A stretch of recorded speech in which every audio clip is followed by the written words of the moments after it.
ઓમ નમઃ શિવાય। આજે આપણે જયા પાર્વતી વ્રત વિશે જાણીશું, તેની કથા સાંભળીશું। આ વ્રત અષાઢ સુદ તેરસના દિવસે કરવામાં આવે છે। એ દિવસે વહેલા ઉઠવામાં આવે છે અને નાહી ધોઈને શંકર પાર્વતીનું પૂજન કરવામાં આવે છે। એ દિવસે મીઠા અને ગોળ વગરના ખોરાકનું એકટાણું કરવામાં આવે છે અને રાત્રે જાગરણ કરવામાં આવે છે। એક હતો બ્રાહ્મણ અને એક હતી બ્રાહ્મણી। બંને સત્વાદી હતા, નીતિવાળા હતા, પ્રભુ ભક્તિવાળા હતા। એને આંગણે જે કોઈ આવે તે ખાધા પીધા વગર જતું નહીં, એ એનો નિયમ હતો। એ ખાધે પીધે સુખી હતો, છતાં એમનામાં અભિમાનનો છાંટો પણ હતો નહીં। આમ એ બધી વાતે સુખી હતો, પણ ભગવાને તેને માત્ર એક વાતનું દુઃખ આપ્યું હતું, અને તે એ કે એને શેર માટીની ખોટ હતી, અને આ શેર માટીને કારણે એમને રાત દિવસ ચિંતા રહેતી હતી। એક દિવસની વાત છે। એ દિવસે નારદજી ફરતા ફરતા ત્યાં આગળ આવી ચડ્યા। બ્રાહ્મણે એમને આવકાર આપ્યો અને ફળ ફૂલથી એમનો સત્કાર કર્યો। ત્યારે નારદજીએ પૂછ્યું, કેમ છો, મજામાં ને? હા મુનિરાજ, આપની કૃપાથી આમ તો સુખી છીએ, પણ શું કોઈ વાતનું દુઃખ છે? હા, એક બાબતની ખોટ છે, ને માત્ર સંતાનની। એને માટે એક રસ્તો બતાવું? અહીંથી તમે દક્ષિણ દિશામાં જાઓ, ત્યાં એક શિવલિંગ છે। એ જંગલમાં હોવાથી તેની કોઈ પૂજા કરતું નથી। ત્યાં જઈને તમે જો શંકર પાર્વતીની એક નિષ્ઠાથી સેવા પૂજા કરશો તો જરૂર તમારી મહાદેવજી પ્રસન્ન થશે અને સંતાન આપશે। આમ કહી નારદજી તો ચાલ્યા ગયા અને બીજે દિવસે પૂરી તૈયારી કરી। બ્રાહ્મણ અને બ્રાહ્મણી પણ દક્ષિણ દિશામાં જંગલ તરફ ચાલી નીકળ્યા।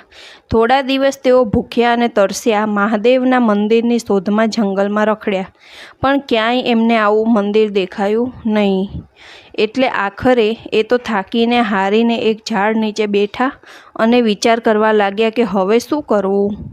વિચાર કરતાં કરતાં એમને એમ લાગ્યું કે આ સામે ટેકરો દેખાય ત્યાં તપાસ કરવાની બાકી છે, ત્યાં છેલ્લી તપાસ કરી લઈએ। જો ત્યાં મંદિર ન મળે તો પછી ઘેર પાછા ચાલ્યા જઈએ। આમ વિચાર કરી થાક ખાઈને તેઓ ટેકરા ઉપર ચડ્યા। ટેકરા ઉપર ચડીને જોયું તો ત્યાં આગળ એક નાનકડું મંદિર હતું। આ શંકર પાર્વતીનું મંદિર હતું।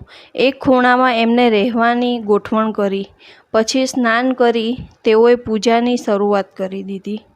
મંદિર પાસે જ બીલીનું ઝાડ હતું, ત્યાંથી બીલીપત્રો લાવી સવાર સાંજ નિયમિતપણે તેઓ સ્નાન કરીને પૂજાપાઠ કરવા લાગ્યા, અને આજુબાજુમાંથી ફળ ફૂલ વીણી લાવી તેઓ પેટ પૂજા કરતા હતા। આમ કરતાં કરતાં 5 વર્ષ વીતી ગયા, પણ શંકર ભગવાન પ્રસન્ન થયા નહીં। એક દિવસ બ્રાહ્મણ ટેકરો ઉતરીને ફળ ફૂલ લેવા માટે જંગલમાં ગયો, પણ સાંજ પડવા આવી તોય તે પાછો ફર્યો નહીં। એટલે બ્રાહ્મણીને ચિંતા થવા લાગી। આથી તે તેને શોધવા ચાલી નીકળી। ટેકરો ઉતરીને થોડેક દૂર ગઈ ત્યાં એણે પોતાના પતિને એક ઝાડ નીચે બેભાન પડેલો જોયો, અને પાસે એક નાગ ફૂંફાડા મારતો હતો। બ્રાહ્મણના પગના અંગૂઠામાંથી લોહી નીકળતું હતું। આથી બ્રાહ્મણીને લાગ્યું કે ચોક્કસ મારા પતિને નાગ કરડ્યો છે। આથી એના મોઢામાંથી એક ભયંકર ચીસ નીકળી ગઈ। ત્યાં તો એણે 16 શણગાર સજીને સામે પાર્વતીજી ઊભેલા જોયા। પાર્વતીજીને જોતા બ્રાહ્મણી નમી પડી, એટલે પાર્વતીજીએ એને આશીર્વાદ આપ્યા અને બ્રાહ્મણને શરીરે હાથ ફેરવી સજીવન કર્યો। પછી પાર્વતીજીએ તેમને કહ્યું, તમારી બંનેની અનન્ય ભક્તિ અને શ્રદ્ધા જોઈને હું ખૂબ જ પ્રસન્ન થઈ છું, માટે તમારે જે વરદાન જોઈએ તે માંગો।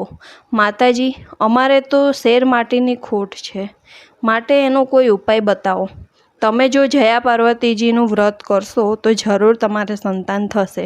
આ વ્રત કેવી રીતે કરવું? આ વ્રત અષાઢ સુદ 13 દિવસ શરૂ કરવામાં આવે છે અને વદ ત્રીજે પૂરું કરવામાં આવે છે। આ 5 દિવસ મીઠા અને ગોળ વગરનું એકટાણું કરવામાં આવે છે।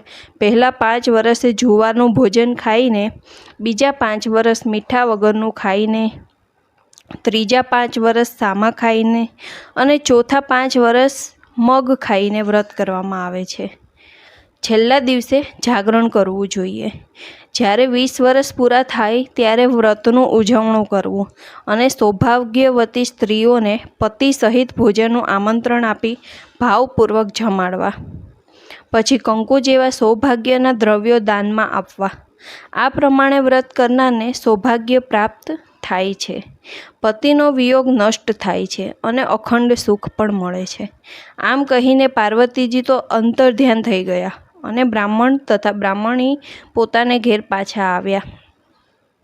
બીજે વર્ષે એમણે જયા પાર્વતીનું વ્રત શરૂ કર્યું અને થોડા વખતમાં જ એમને ત્યાં સરસ મજાનો દીકરો અવતર્યો.